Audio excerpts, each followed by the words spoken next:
I can't reach the water. Wait a minute. Objects occupy space.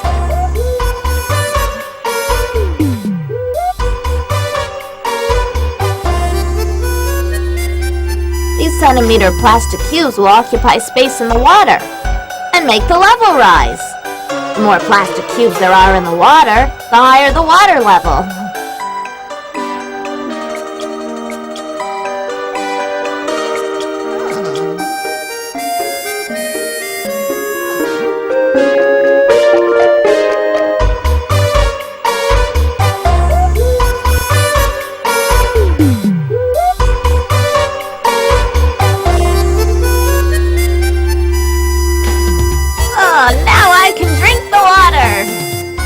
I'm so clever.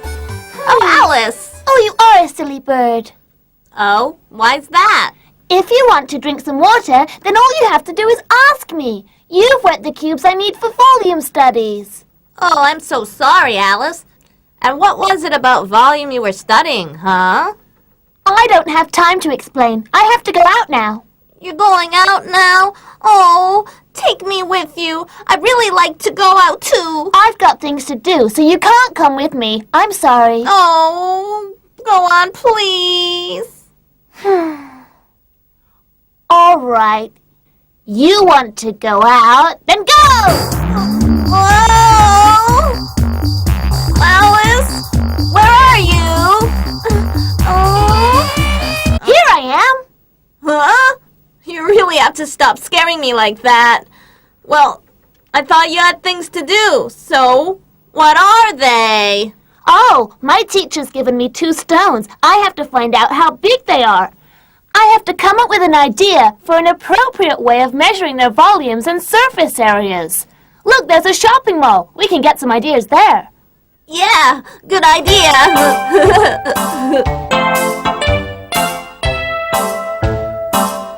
Wow, can you smell that bread? Delicious.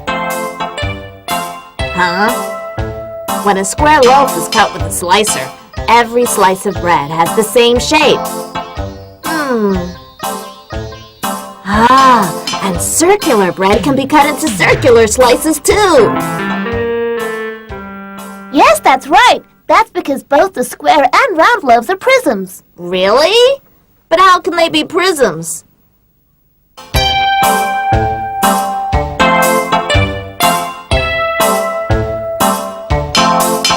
Oh, so that's how you recognize a prism.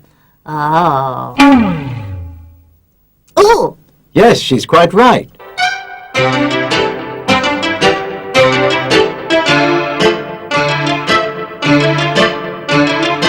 The base and the top of a prism are identical and are parallel to each other.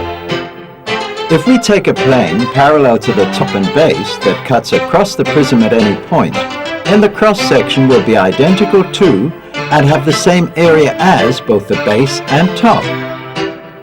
In other words, a prism is a solid with uniform cross-sections. This one with a circular top and base is called a circular cylinder.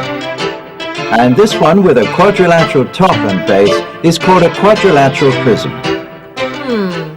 And this piece of cake here and this cheese, they must also be prisms. That's quite right. This piece of cake here has uniform triangular cross-sections. Therefore, it is a prism. We call it a triangular prism. This piece of cheese has uniform hexagonal cross-sections. Therefore, it is also a prism. We call it a hexagonal prism. Oh, and how about this Easter egg?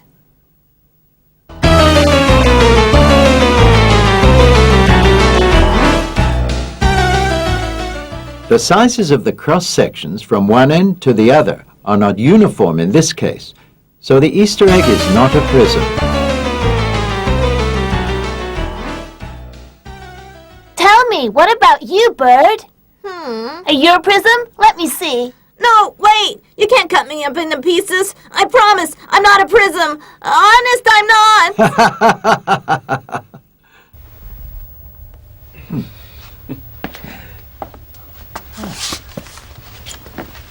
Mister, You have so many things for sale.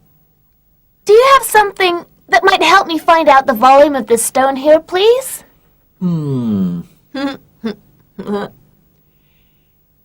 This container and the displacement method. The displacement method? Partly fill the container with water.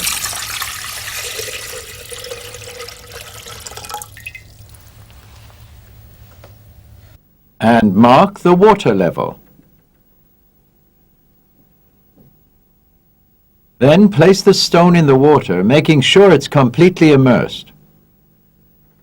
Then measure the new water level.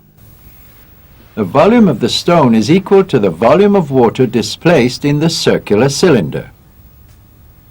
By calculating the volume of the circular cylinder, you can calculate the volume of the stone.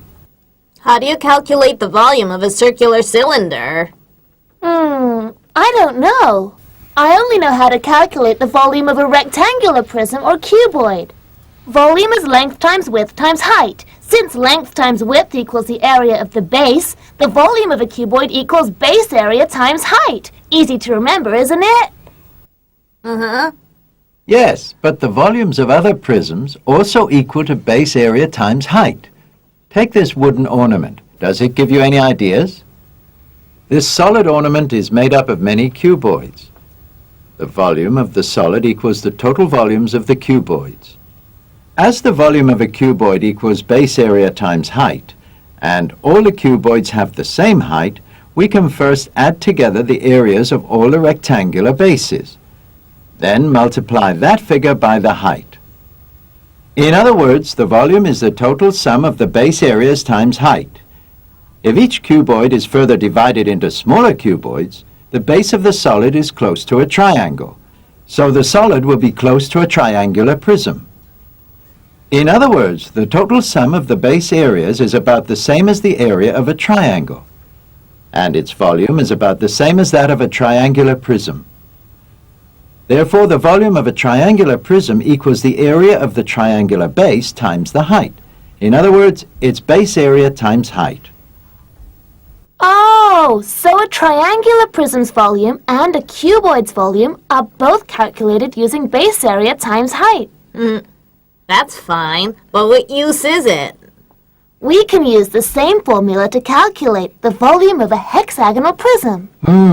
Very clever. Hey, come over here. Now, we can divide a hexagonal prism into 4 separate triangular prisms. That means that the volume of the hexagonal prism equals the sum of the volumes of the 4 triangular prisms. As the volume of a triangular prism is equal to base area times height, and as the heights of these triangular prisms are the same, we first add up the areas of the 4 triangular bases and then multiply by the height. This is the same as the base area of the hexagonal prism times its height. So the volume of a hexagonal prism equals its base area times its height. So do you think the volume of a circular cylinder is also equal to its base area times its height? Maybe it is. Why don't we try it and see? Now, take a close look at this cylinder and this prism here, and then tell me if you see a relationship between them. Let's look at this hexagonal prism.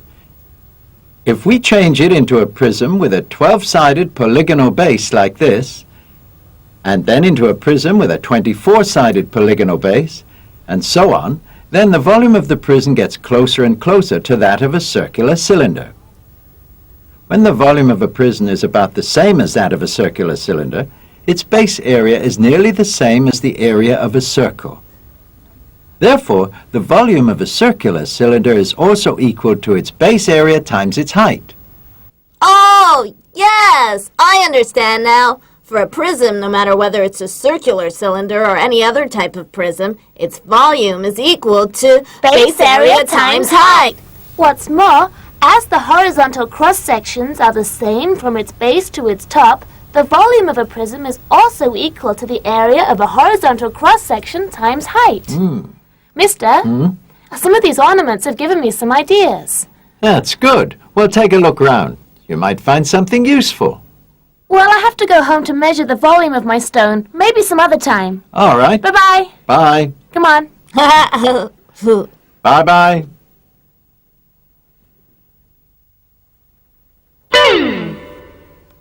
I forgot to drink anything before I went out. I think I'll drink this fruit juice. That's a good idea. We walked such a long way, didn't we? The label on the side of that can says it contains 330 milliliters. How can we be sure? Let me think a moment. Well, you could work it out for yourselves. Look, this can here is a circular cylinder. Just use the formula for calculating a cylinder's volume, and you'll have the volume of your can. The volume of a circular cylinder equals its base area times its height. The base area is the area of a circle. That is, pi times the radius squared. Therefore, the volume of a cylinder equals pi times the radius squared times its height. If we use r to represent the radius and h to represent the height, then the volume of a circular cylinder becomes pi times r squared times h. Luckily, I have my calculator and tape measure with me.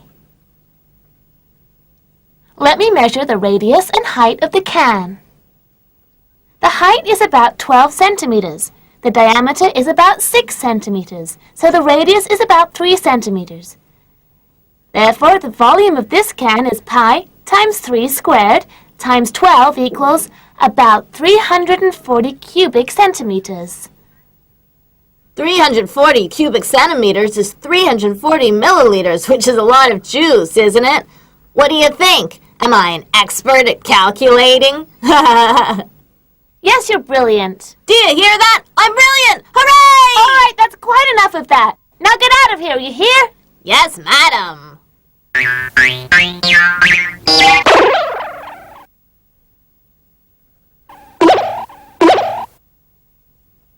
Hello, students. That's much quieter. That noisy bird has been changed into a milk carton. How much space do you think the milk carton occupies? The space it occupies is exactly the volume of the carton. So what is the volume of the milk carton? Is the carton a prism? Is its volume equal to the area of the base times its height? No, that's right. How about equal to this base times this height? Discuss it amongst yourselves. Well now, students, how would you calculate the volume of a piece of cheese this shape? Well, let me give you a few hints.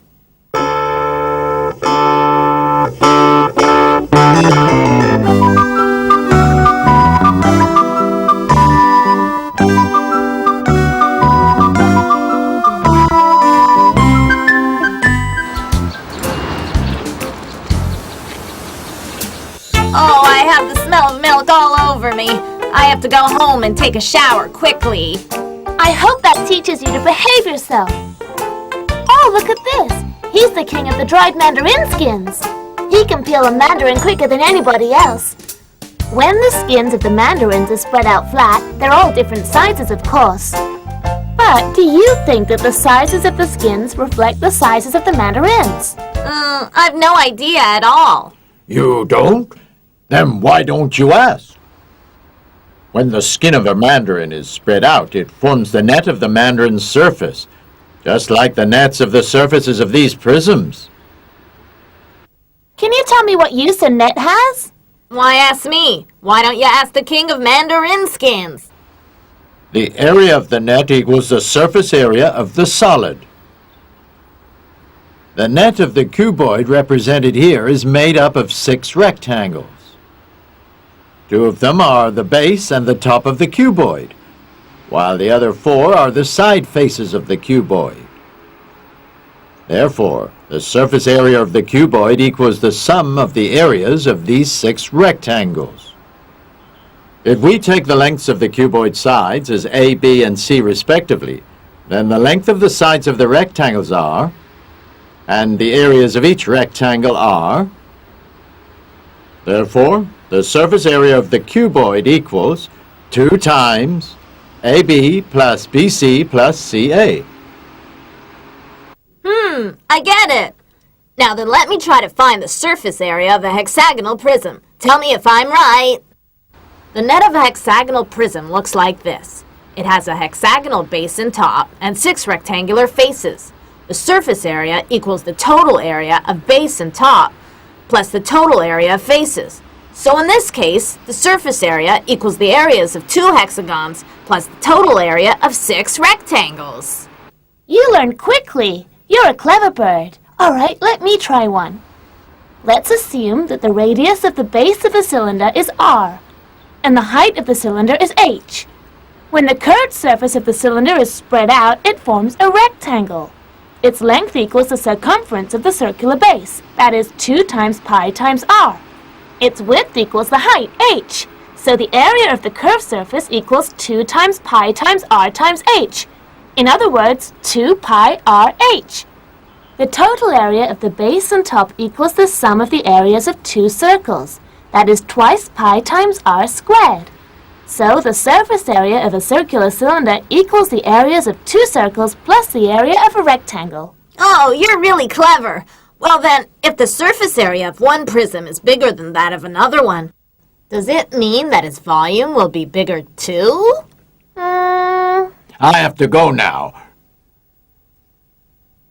Do me a favor. I need a carton. Could you make one using this piece of cardboard? That's easy. I'll use the cardboard to make a large rectangular box. The first thing to do is divide the cardboard into 5 equal parts. The width of each part will be 0.3 meters. Then we take the 4 complete parts to make up the side faces of the cuboid. Next, we cut 2 squares with sides 0.3 meters long from the remaining incomplete part. These form the top and base of the cuboid. We end up with a cuboid measuring 0.3 meters long, 0.3 meters wide, and 1 meter high. The volume of this cuboid is 0.09 cubic meters, and its surface area is 1.38 square meters. That's very good. But you missed something. Huh? Look, it's my teacher. Amongst others. Well, anyone you recognize? Oh, so then it's you who've been helping us to find the volume and surface area of a prism. Of course it is. Now, one more question for you. Is there another way to divide this piece of cardboard and make a carton whose volume is larger than the first carton? Maybe. Let me think. Yes, I can divide it up this way. I use 2 squares with 0.5 meter sides as the base and top of the cuboid, and 4 rectangles of 0.4 meters times 0.5 meters each as the side faces. This will give me a cuboid 0.5 meters long, 0.5 meters wide, and 0.4 meters high. That's very clever. Hooray! I did it! All right, that's quite enough. Now be off with you. Yes, sir. Where is she? Where has she gone to? I'm right here, silly. Can't you see? Oh, I was afraid you disappeared. Hey, what was that?